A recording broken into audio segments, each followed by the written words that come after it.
안녕하세요. 플레르 더술입니다. 이번에는 유튜브 게시판을 통해서 Q&A 질문들을 받아봤는데요.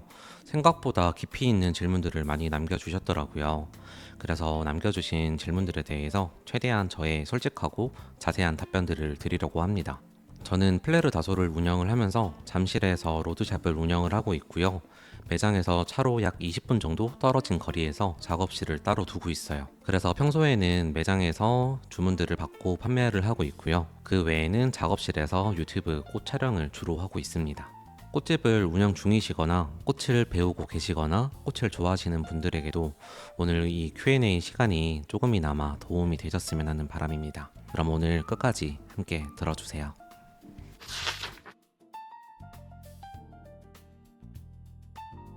물론 특별한 꽃, 비싼 꽃으로 더 높은 퀄리티의 작품이 나올 수 있는 거는 맞아요. 하지만 저는 그것보다 더 중요한 거는 조화적인 측면이라고 생각을 하는데요. 그 조화라는 거는 재료들을 선택하는 거에서부터 시작이 됩니다. 그래서 저는 재료를 선택하는 게 작품의 반 이상이라고 생각을 하고 있어요. 소재를 고를 때는 색감과 형태, 질감 이 세 가지를 중요하게 봅니다. 그 중에서도 저는 색감을 가장 중요하게 생각을 하고 그 다음이 형태, 그 다음이 질감이라고 생각을 합니다. 즉 제가 말씀드리고 싶은 거는 재료 선택에서 이미 반은 결정이 되고 그 다음은 색감과 형태, 질감 이 세 가지의 균형이고 그 소재들로 얼마나 디자인의 원리에 맞춰서 잘 만들었는가 이 부분들에 대한 좀 더 자세한 설명은 뒤에 질문들에서도 좀 중복되는 부분들이 있어서 그때 좀 더 자세하게 설명을 해드리도록 할게요.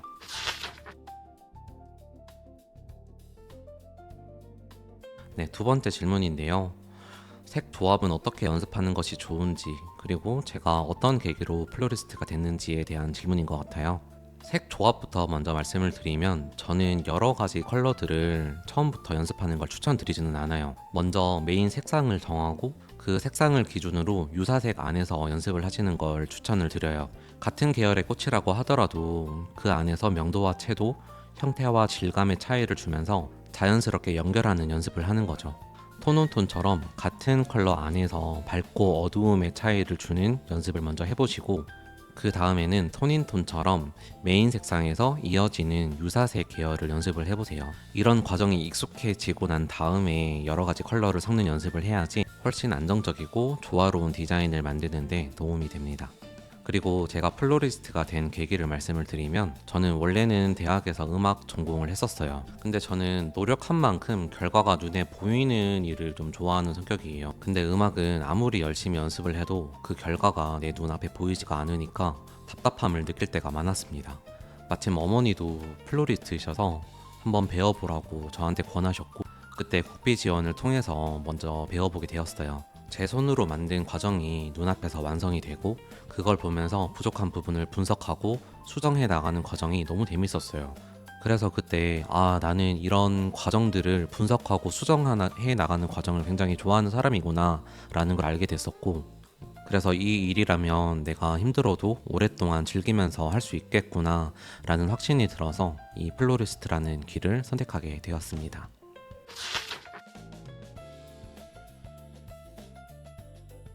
형태와 질감은 어떻게 조화롭게 구성하는지에 대한 질문인 것 같아요. 사실 이 질문은 굉장히 좋은 질문인데 많은 분들이 좀 색감은 중요하게 생각을 하는데 형태와 질감까지는 고려를 안 하는 경우가 많더라고요. 저는 형태와 질감을 볼 때 대비되는 형태와 질감이 있는가를 생각을 합니다. 예를 들어 모든 꽃이 매끈하고 부드러운 질감만 있다면 조금 밋밋하게 느껴질 수도 있어요. 반대로 부드러운 질감이 있는데 거친 질감도 있고 가벼운 질감과 무거운 질감, 반짝이는 질감 등 서로 다른 질감들이 적절하게 섞이면 훨씬 풍부하고 입체감 있는 작품이 됩니다. 형태도 비슷해요. 큰 꽃만 있거나 둥근 꽃만 있으면 작품이 단조롭게 보일 수가 있어요. 그래서 큰 형태와 작은 형태, 둥근 형태와 뾰족한 형태, 선을 만들어주는 소재와 면을 만들어주는 소재 이렇게 다양한 형태들을 조화를 시키려고 노력을 합니다. 저는 디자인의 감각은 타고나는 것보다 습관에서 나온다고 생각을 해요. 꽃을 바라볼 때 그냥 예쁘다가 아니라 왜 예쁜가에 대해서 생각을 한번 해보세요. 그것이 색 때문인지, 형태 때문인지, 질감 때문인지 그런 것들을 분석하는 습관을 가지면 결국 그런 것들이 본인의 디자인의 감각이 됩니다.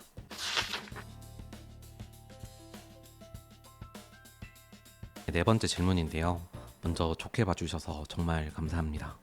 아직 유튜브를 시작한 지는 얼마 안 돼서 좀 부족한 점이 많은 채널인데 그래도 많은 분들이 응원해주시고 관심을 가져주셔서 진짜 큰 힘이 되고 있어요. 앞으로도 더 좋은 촬영과 편집으로 더 좋은 영상들을 보여드릴 수 있도록 노력하겠습니다. 제가 평소에 어떤 포장지나 도구들을 사용을 하는지 그리고 추천하는 제품들이 있는지에 대한 질문이에요. 포장지는 사실 정답이 있는 건 아니고 목적이나 사용 용도에 따라서 달라져요. 다만 저는 개인적으로 조금 두께감이 있는 포장지를 선호하는 편인데요. 조금 더 풍성하고 입체감 있는 볼륨의 표현이 가능하기 때문입니다. 평소에는 요즘 많이들 사용하는 포장지인데 피오레나 플로드의 메이트 같은 중간 두께의 포장지를 많이 사용을 하고요. 볼륨감을 좀 더 극대화시키고 싶을 때는 좀 더 두꺼운 포장지인 프렌즈를 주로 사용하고 있습니다. 주문하시는 분의 취향이 좀 프렌치하고 내추럴한 감성일 경우에는 크라프트지나 마 포장지를 주로 사용을 하고 있는데 저는 80g 정도의 크라프트지를 사용을 하고 있고요. 이런 스타일을 할 때는 일반적인 리본보다는 라피아 끈을 주로 많이 사용을 하고 있어요. 아마 제 영상을 보시면 이런 조합이 종종 나오는 걸 보실 수 있으실 거예요. 제가 쓰는 도구는 사실 그렇게 특별한 건 없어요. 대부분 플로리스트 분들이 사용하는 것과 크게 다르지는 않은 것 같은데요. 꽃가위는 국산인데 한신 제품을 가장 많이 사용을 합니다. 가격 대비 성능이 좋아서 평소에 부담 없이 작업을 할 때 주로 사용을 하는 가위이고요. 사카겐 가위도 가지고 있는데 이 가위는 디자인도 예쁘고 절삭력도 되게 좋은 가위예요. 다만 그만큼 가격대도 있고 날이 너무 예민해서 쉽게 손상될 수 있다는 단점이 있어요. 그래서 저는 평상시에 주로 쓰는 가위보다는 수업이나 촬영처럼 사람들에게 보여지는 자리에서 주로 사용을 하고 있습니다.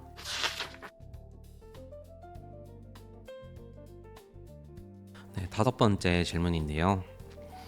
지금 질문을 요약을 해보자면 일반인들이 부담 없이 들을 수 있는 조금 저렴한 수업이 있으면 좋겠다는 말씀이신 것 같아요. 사실 많은 분들이 그렇게 느끼시는 거는 당연하다고 생각을 해요. 꽃 수업은 다른 취미들에 비해서는 조금 비싸다고 느낄 수는 있거든요. 다만 수업 비용은 2시간 동안 수업을 하는 그 시간적인 비용만 들어가 있는 건 아니에요. 꽃도 한 종류의 꽃만 사용하려고 해도 한 단으로 구매를 해야 되고요. 어떤 꽃을 사용하는지 수업 인원에 따라서도 달라지고요. 그 수업을 하기 위해서 꽃을 구매하고 컨디셔닝하고 샘플을 만들고 공간을 준비하는 과정까지 생각보다 많은 시간과 비용이 들어가거든요. 그래서 같은 꽃 수업이라도 비용 차이가 생기는 것은 자연스러운 현상이라고 생각을 하고 있습니다. 본인이 배우고 싶은 방향과 예산에 맞는 수업을 잘 선택해서 듣는 것이 중요하다고 생각을 합니다. 가볍게 시작해보고 싶거나 저렴한 비용의 수업을 찾으신다면 문화센터나 소상공인 지원 교육 아니면 국비 지원 교육 같은 비교적 부담 없이 들을 수 있는 강좌들도 많이 있으니까 그런 것부터 경험을 해보시는 게 좋다고 생각을 합니다.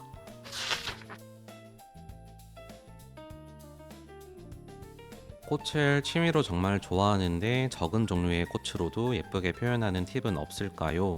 라는 질문인데 저는 꽃의 종류가 많다고 해서 반드시 더 아름다운 작품이 된다고 생각을 하지는 않아요. 오히려 적은 양의 꽃으로 잘 구성을 했을 때 더 세련된 작품이 나오는 경우도 많거든요. 중요한 것은 꽃의 개수가 아니라 디자인의 원리와 조합입니다. 적은 소재 안에서도 색감과 형태, 질감이 조화롭게 어우러지고 공간감이나 리듬감 같은 요소들이 잘만 표현이 된다면 충분히 완성도 높은 작품을 만드실 수 있습니다. 그리고 적은 양의 꽃으로 연출하는 게 어렵게 느껴지신다면 화기를 사용해 보시는 것도 추천을 드리는데요. 온라인에 검색하시면 쉽게 찾으실 수 있는데 화기 입구에 구멍이 이렇게 뽕뽕 뚫려 있는 이케바나 화기도 있고요. 시험관이 여러 개가 연결이 되어 있는 시험관 화병도 있어요. 이 화기들은 꽃의 줄기들을 쉽고 자연스럽게 고정을 시켜주는 역할을 하기 때문에 적은 양의 꽃으로도 충분히 효율적으로 예쁘게 표현하실 수가 있습니다. 활용하기 쉬운 아이템이라 한번 사용해 보시는 걸 추천드려요.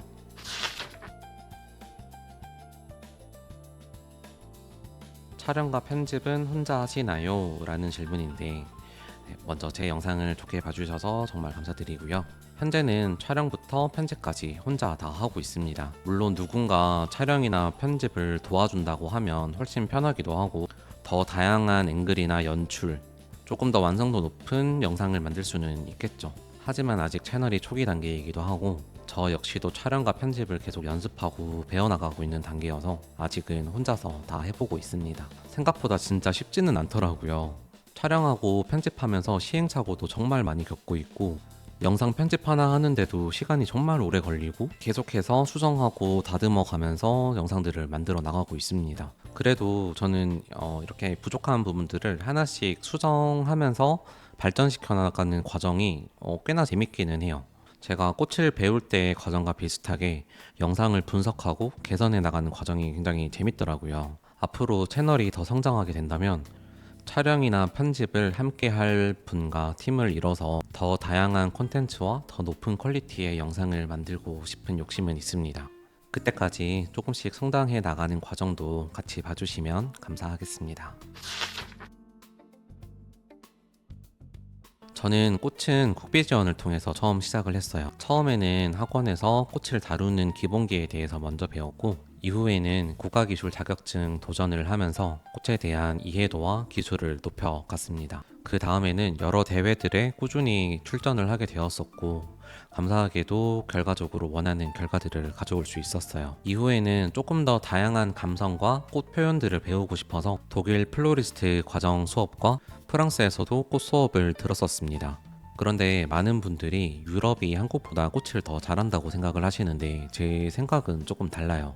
오히려 기술적인 부분들이나 완성도는 한국이 훨씬 앞서 있다고 많이 느꼈었고요. 다만 유럽에서는 그들만의 디자인 철학이나 그들만의 감성이 있어서 그런 부분들을 배우기에 좋았고, 저는 그런 부분들을 경험하고 느끼고 싶었었어요. 그래서 그 과정들을 배우고 사진으로 담아서 SNS에 꾸준히 올렸었고, 그 활동들이 수업 문의로 이어지게 되었고, 그 계기로 지금의 플레르 다소를 시작하게 되었었습니다. 그리고 처음 시작하시는 분들한테 꼭 드리고 싶은 말씀은 처음부터 너무 비싸고 고급 과정을 들을 필요는 없다고 말씀을 드리고 싶어요. 물론 좋은 수업도 많지만 처음에는 받아들일 수 있는 양 자체가 한정적이기 때문에 투자한 만큼 흡수하기가 쉽지는 않아요. 오히려 처음에는 눈을 조금 낮춰서 부담이 적은 수업부터 먼저 들어보시고 기본기를 먼저 익히시는 게 중요합니다. 그리고 어느 정도 기본기가 쌓였다면 그때는 내가 정말 좋아하는 스타일의 선생님을 한 명을 정해서 그분의 디자인의 철학과 표현 방식을 완전히 흡수해 보시는 것도 좋아요. 그렇게 하면 따라하는 거 아닌가? 라는 생각을 하실 수도 있는데, 저는 오히려 그 과정이 꼭 필요하다고 생각을 해요. 내가 좋아하는 스타일이 내가 잘할 수 있는 스타일일 확률이 굉장히 높고, 한 사람에게 깊이 있게 배우다 보면 결국에는 자신만의 스타일이 자연스럽게 나오게 되어 있습니다. 그래서 처음부터 너무 나만의 디자인을 찾으려고 하시기보다는 좋은 디자인을 많이 보고 분석하는 과정을 충분히 거쳐서 자신만의 스타일을 만드시는 게 중요하다고 생각합니다.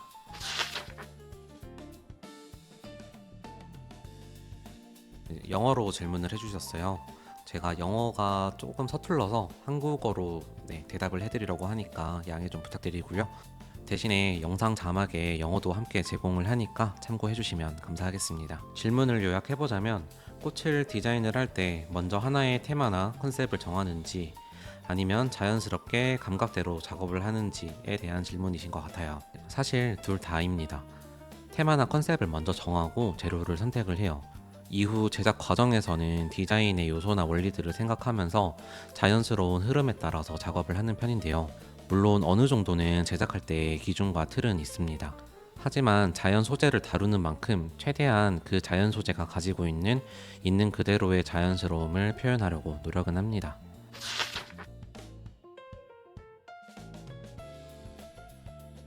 저 같은 경우에는 비수기에 평상시에는 바빠서 좀 하지 못했던 영상 촬영이나 편집들을 많이 연습하고 투자를 하는 편인 것 같고요. 사실 지금 같은 시기에 영상 촬영과 홍보는 좀 필수적인 요소잖아요.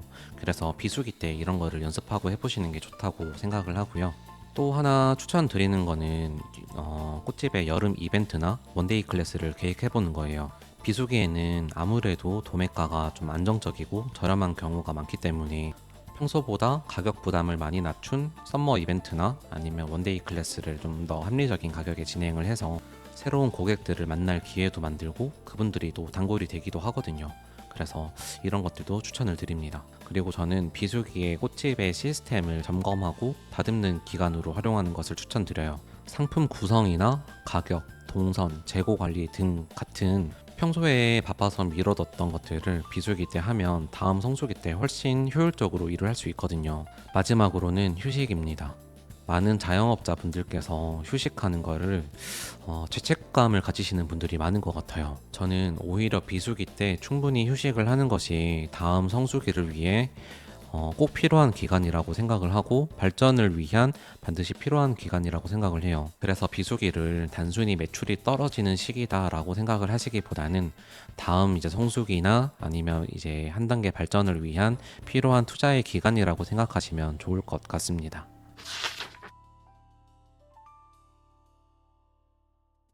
계절마다 좋아하는 꽃을 여쭤보셨는데 봄에는 주로 작약이나 수선화 이런 것들을 굉장히 좋아해요. 이제 봄에 이런 기운도 많이 느낄 수가 있고 여름에는 테디베어 해바라기나 수국을 좋아합니다. 여름에 밝고 시원한 느낌을 잘 표현을 해주는 것 같아서 좋아하고요. 가을에는 다알리아랑 코스모스, 형태도 굉장히 예쁘고 질감도 독특하고 코스모스 같은 경우도 그 하늘하늘 거리는 느낌이 굉장히 예쁘다고 생각을 해요. 겨울에는 스위트피랑 라넌클러스 이렇게 두 가지를 가장 좋아하는데 이 두 가지는 형태가 굉장히 섬세하고 여리여리해서 제가 개인적으로 1년 중에 가장 좋아하는 꽃 두 가지가 아닐까 싶어요. 그리고 원데이 클래스 같은 경우는 저도 전부터 계속 생각하고 있던 부분이기는 해요. 유튜브 채널을 시작을 하면서 구독자분들과 나중에 같이 만나서 작품도 만들고 생각을 공유할 수 있는 시간이 있으면 정말 뜻깊고 재밌겠다라는 생각을 예전부터 했었거든요. 아직은 채널을 키워나가는 단계라서 준비할 시간이 조금 필요하긴 하지만 준비가 되면 구독자분들이랑 재밌는 시간 같이 보냈으면 좋겠습니다. 네, 오늘 준비한 Q&A 영상은 여기까지고요. 제가 평소 영상에서는 나레이션으로 인사를 드렸었는데 이렇게 또 카메라를 직접 보면서 말하니까 조금 어색하긴 하네요. 그래도 아직 성장해 나가는 과정이니까 좀 더 자연스러워질 거라고 생각하고 제가 지금까지 경험하면서 배우고 느꼈던 것들을 같이 공유를 해봤는데요. 앞으로도 뭐 꽃다발이나 센터피스 이런 제작 과정 영상뿐만 아니라 디자인의 이론이나 꽃집 운영 그리고 플로리스트 직업에 관련된 이야기들도 최대한 많이 담아보려고 해요. 혹시 이번 영상에서 다루지 못한 아쉬운 부분들이 있다면 댓글로 남겨주세요. 다음 Q&A 영상에서 다뤄볼 수도 있고 가능하다면 그 질문에 대한 영상을 제작할 수도 있는 거니까. 마무리 멘트를 녹화했는데 아쉽게도 오디오가 녹음되지 않았어요. 양해 부탁드리며 끝까지 시청해주셔서 감사합니다. 앞으로도 더 좋은 콘텐츠로 꾸준히 발전하는 플레르다솔이 될 수 있도록 노력하겠습니다. 많은 응원 부탁드리고 감사합니다.